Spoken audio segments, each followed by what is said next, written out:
my personal favorite cars and America's personal favorite cars. This Chevrolet Corvette. Trevor was nice enough to bring it out, so that is super awesome. Took him right out to Grange a couple weeks later, and it was the most fun car I've ever driven. Dude, I bet. It's also one of the most fast. It's one of the fastest cars on the track. Not so much for speed, like acceleration, but this thing has so much forward to it that it just. I've heard that. It's unbelievable. Like it's the most. It gives me so much confidence. Like before it was all sketched out to hit off ramps and stuff like that, but now it's like. Why not? It's like fun. It's like fun. Let's try it. Yeah, why not? But yeah, So wait, the one that you saw at the track, was that a C5 or was it a C6? It was a C6. Okay. But unfortunately, C6s are a little unattainable at the time being. But honestly, I kind of more or less chose this car for a reason because it gives me FD vibes. Like, I miss my RX-7 and I wish I would have never taken it apart, started that snowball.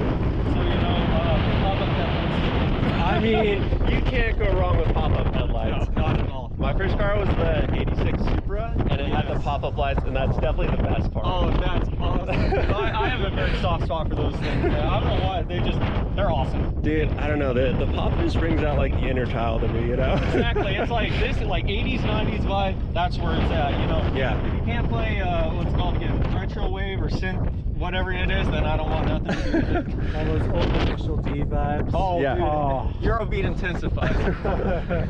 But yeah. Dude, the thing about the C5 is especially at the price point that it's at now, it's like, in the drift community, everybody buys like a 350 or a Chaser and stuff like that, and they do the V8 swap, they do the LS, and it's like, you could just pay, Chevy did it for you, and guess what, when the Chevy does it, it's gonna work like all the time. Oh yeah, 100%. Like the way my a friend of mine put it, he said, the Corvette is what an LS car tries to be. Like handling, power, gearing, everything. I mean, I know there's better cars out there, but like to me, this is perfect. Like at the price point that they're getting to now, like I think they've become like such a crazy bargain. Oh, dude, yeah. It's so much car for how much they're going for now. Yeah, I actually bought this thing for 10.5 too. Like dude, you can't, you couldn't beat that offer. I mean, or beat that price. Try and go get a 350Z and build it to be able to this capability for 10.5. Like it's just not going to happen. No, not at all. Not even close. Take it from somebody who's tried to swap two swap two cars. Yeah. Take it from me. Yeah. But yeah. So tell me, what was under the hood? So with the C5, was it the LS2 at the time? No, it's an Iron Block LS1. This car is a 98, so it's the first generation LS. I apologize, it is dirty. I do daily. Okay, that's all right. I do daily it. Oh. So the LS1, it's a 5.7. It's a 5.7. I mean, this one specifically has a cam, hooks along two headers. It sounds awesome. 3-inch X-pipe, and then a stock Z06 muffler. So it's it's quiet enough, but I heard you driving over here, and I think it's like at the level where you can enjoy it. It sounds nice, but your neighbors aren't going to pick it up. Yeah, exactly. Kind of like the road. Yeah. I'll be the first one to tell you, I love the straight piped LS. Yeah. But like, when you actually own a straight piped LS, it's a little bit different. Getting a little on, and I want something that's cool, quiet, reliable, and especially when you're doing some good stuff. You don't want to bring too much attention. Yeah, not too much heat. Exactly. So what about this wheel setup? Tell me about that. Okay, so to start off with my mismatch setup, up front we have a Kansai Rega Master Rep. They're 17x9 plus 22. Okay. In a 245 45/17. Zestino tires, for people who know how old that tire is. Yeah, but it's a great front grip setup. I have my alignment, set up about an 1/8 of an inch toe out, give or take. So the thing is super grippy, super true. I just point and shoot. And then in the rear we have some BMW, I think they're Cell 39s or 37s. Dude, I think they're sweet. Are those, let me guess, was it M5 5 or the 5 Series? Yeah, okay. It's either 5 or the 7 Series. Yeah. I'm not quite sure, but all I know is I got these for free and they bolted right up. The price is right. Exactly. And I'm still on the same tires from the original track day. Like, it's probably not one of my best ideas, but I want to get my money's worth. What can I say? And the fact that they've survived LA trips back and forth, you know, daily driving, like Triangle TR 968. Honestly, great tire for the price. So what about the hydro setup? Who did that? That was or who's the company that makes it anyways? That would be a local company, Park Shop Max. You know, they're right up in Escondido. I literally went in and was like, hey, you have a hydro for a C5? I'm like, yes. But, you know, Killer. a couple of bucks later and that's it. Does it lock them up pretty well? Oh, extremely well. It's an inline setup. Like, the whole goal of this car was to be reliable and simple. Yeah. You know, I don't like doesn't need some crazy dual caliper setup. The thing was just bought to go out and have fun. Yeah. And drive along the way. The interior is my favorite part of this car, especially. I love the seats. Yeah, the seats. I'm not gonna lie, that's a flex. That's pretty killer. Yeah, I got. Who made the wheel too? That's a Nardi wheel. You know what? It reminds me a lot of the stock FRS wheel, actually. Really? Yeah, just like it has this perforated leather and the red stitching. Oh, that's cool. I didn't know that. Yeah. But yeah, Status carbon fiber seat. You know, I had a hookup through Status, and you know, this just showed up one day. I know it helps to know people, but I wanted just a super basic interior setup. Like, you know, I like no gauges. Like, everything is already included. Oil temp, everything. It's, you can't beat this car. Like, I don't know a better way to say it, but I love it. That's killer. Oh my gosh, the carbon back too. Oh yeah, no, like I said, it's a flex. That's it's a flex.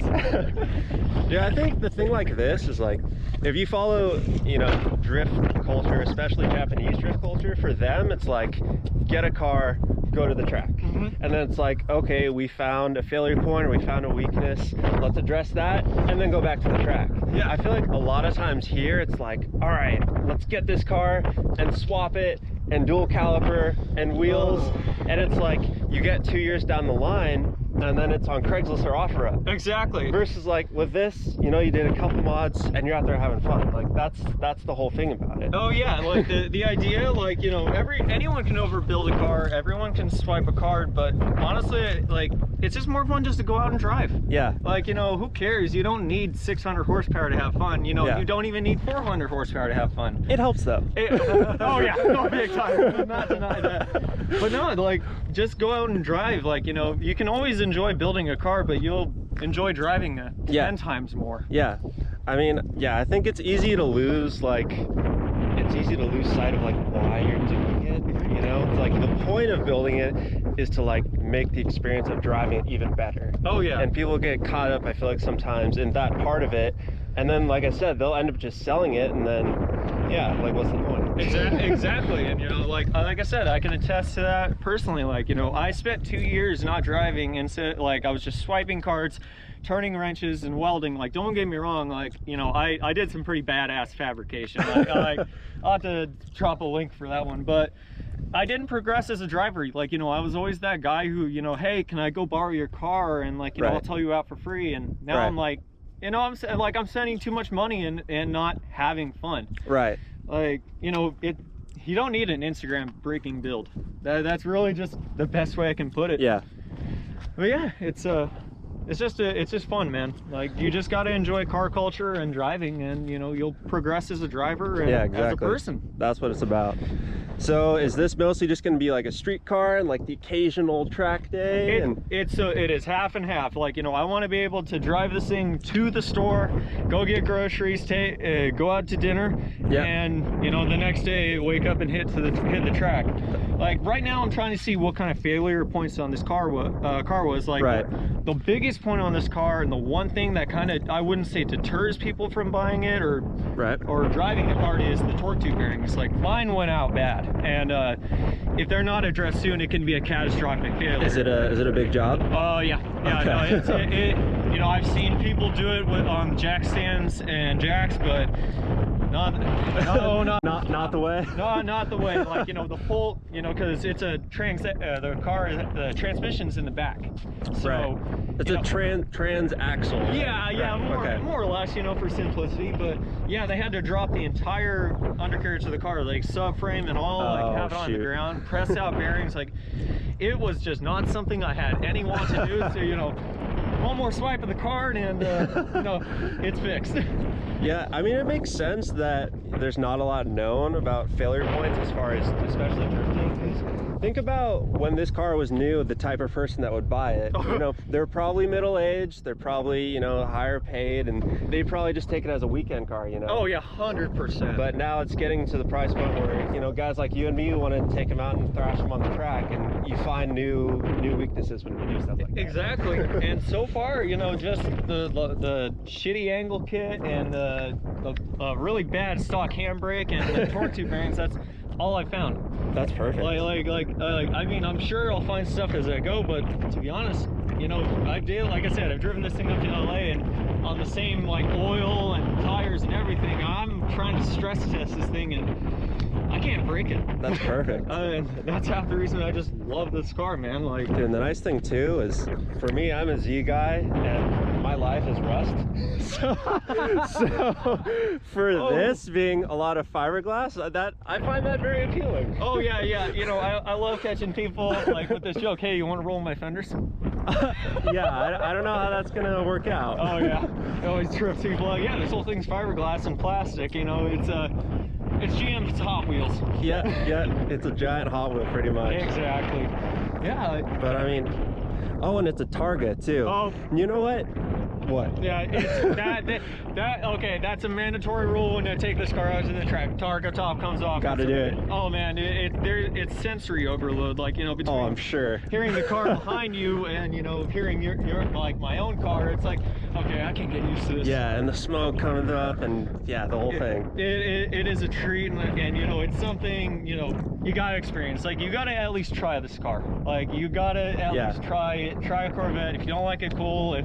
If you do, then you know, hit me up. there you go. But yeah, and that's another thing I like, the community, because it is still like, you know, a fresh chassis for drifting. Right.